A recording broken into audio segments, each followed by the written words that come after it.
Welcome back. It's been a while. Today, my helpful hint is going to be in a completely different direction. I actually have a test to take in a couple of days. I take it in 5 days, actually. And it's the Texas 268 principalship exam. It's a fairly new exam. And I've scoured the YouTube and internet trying to find as many preparation resources as possible. And there's not that much because it's a new test. So I figured if I was struggling with that, other people would be struggling.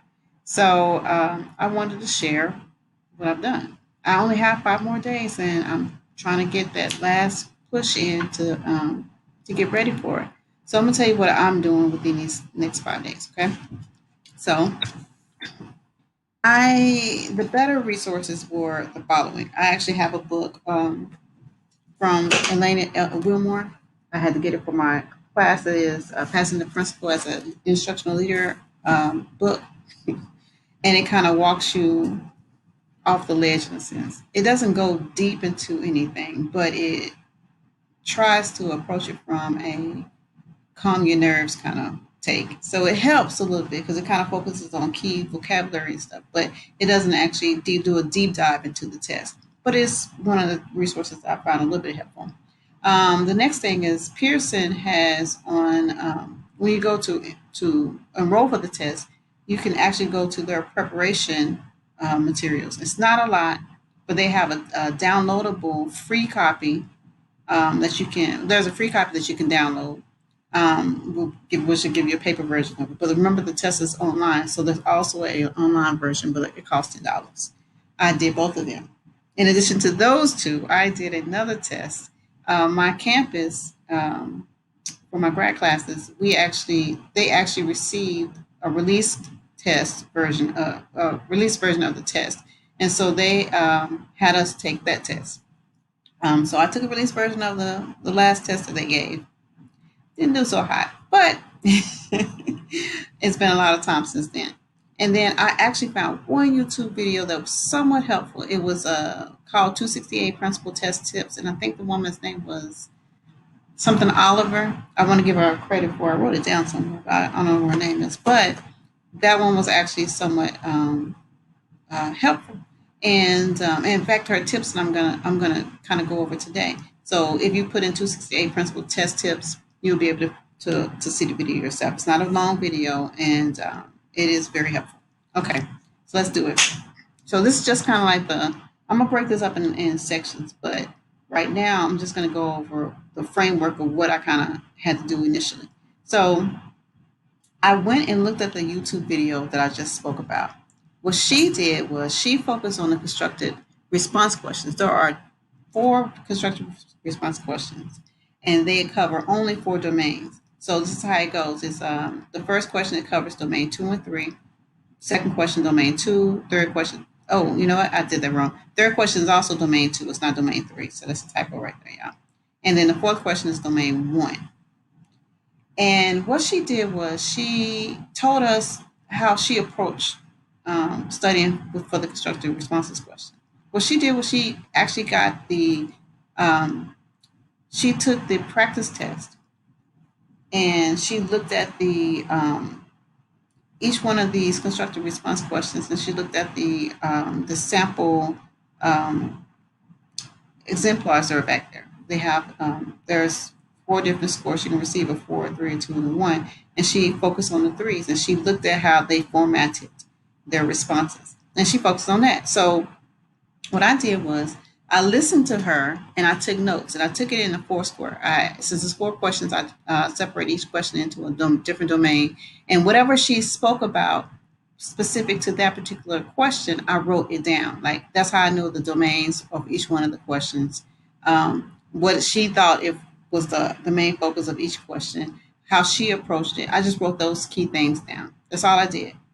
That's my initial response. That actually was the best help that I've received, period, with regard to the test.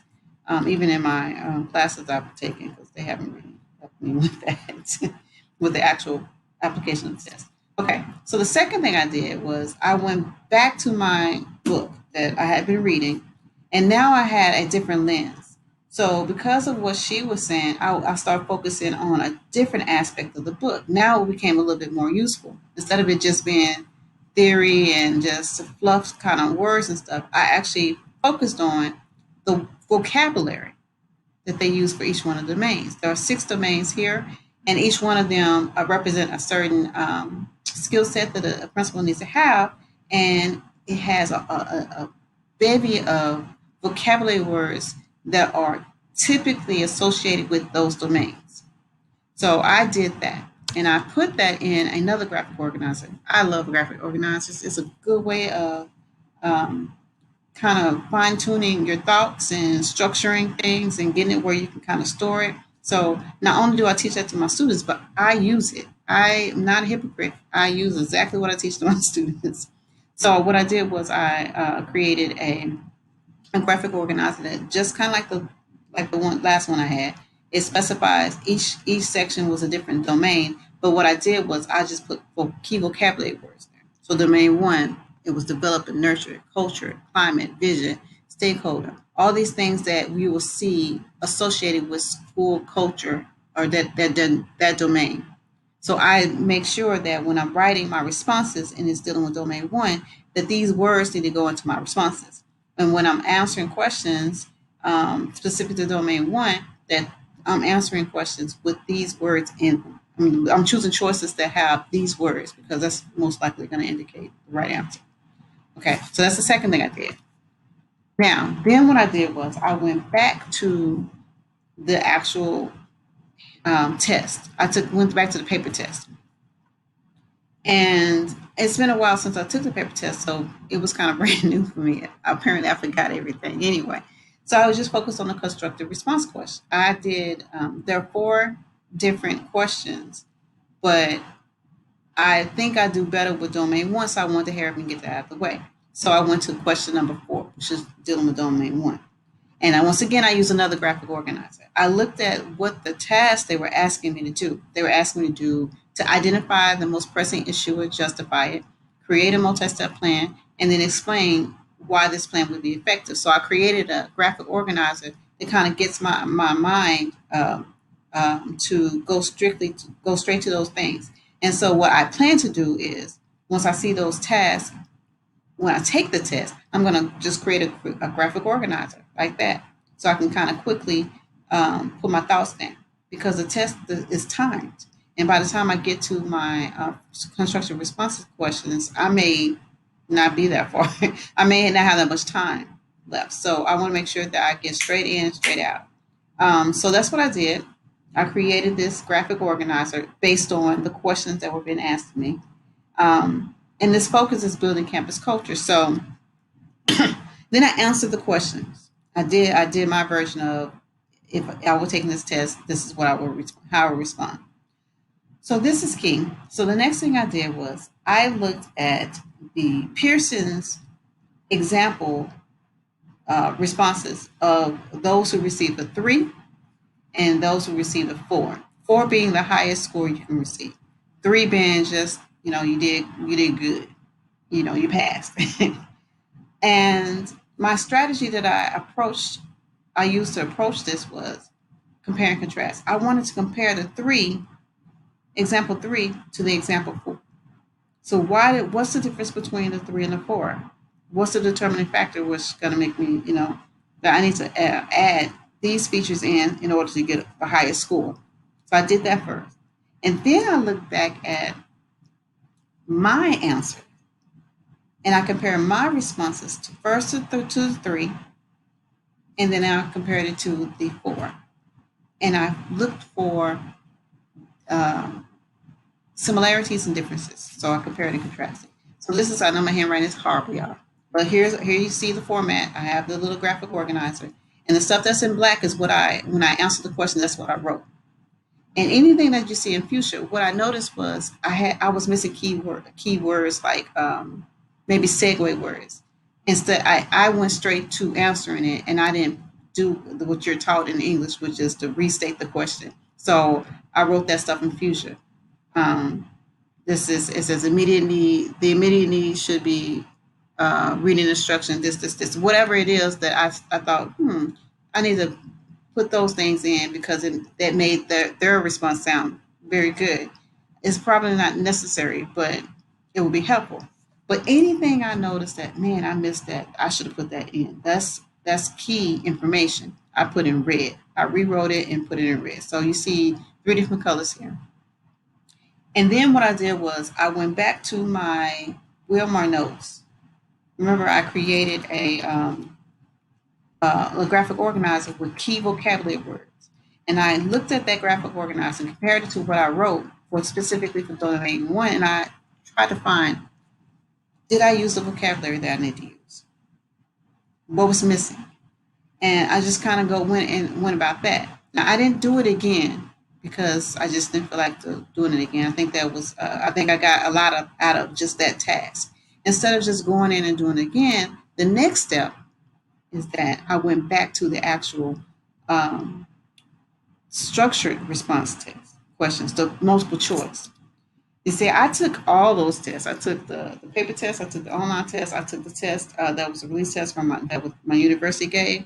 So I have all um, those results that I kept. So on the left it says this is my online test results. They look good until you get further down. And then on to the right here, it has my responses. I actually created something for my paper response where I kept a log of which question, what domain it came in, it fell under, and then whether I got it right. Because this is a little snippet that you're seeing right here. And so after I finished this specifically for domain one, now I'm going back to my paper test copy because I had it in front of me. I didn't want to go to the online version. I'm just doing paper test right now. And I'm going specifically to the questions that dealt with domain one. Remember, I don't remember anything. So when I went to these questions, I went to question number one. I approached it as if I had never seen it before because I couldn't remember it anyway. And I tried to answer it. And I looked to see if I got it right. And then I read the rationales. If I got it right, that's great. What I wanted to do was, I actually did pretty well on the paper test, but it was a lot of questions that, like any of the questions that had multiple answers, like I'll be missing one of the answers. I chose all the rest right correctly, but I missed one. And so what I wanted to do this time is see if I can go from wrong to right. I want to swing as many of those as possible. But remember, I have bad memory, so I didn't remember which ones I got right or wrong. I mean, it's on the paper, but I wasn't paying attention to that. I just wanted to approach it as if test was in front of me today. Answer the question, and that's how I did it. So my every day I focus on a different domain. So the first domain I focused on was domain one because I did it and I approached the constructed question first. There's a lot of stuff you learn when you're reading their responses, and so it helped me kind of try to approach the question the way that the test writer is approaching it. That helped, and so then when I followed it up with going to the questions, it really did help. And I actually missed very few of them. I think I missed only two of them. So I did better than I did the previous times. Now, I went and did the rest of the questions, but that's enough for this video. I'm going to go to do another video for another one of those questions. But essentially, this is how I approach reviewing for the test. Remember, this is my last crunch time. I'm just reviewing because I test in like 5 days. So what do I do that would help me kind of solidify the information that I think I'm learning? I hope that helped. A little bit to hopefully provide a little bit more structure than anything that's out there right now. Because like I said, I didn't see anything. So if you like this video, make sure you subscribe and you press like, and also wait around for the next video. I'll put one up probably either tomorrow or the next few days. Okay. Okay. Bye.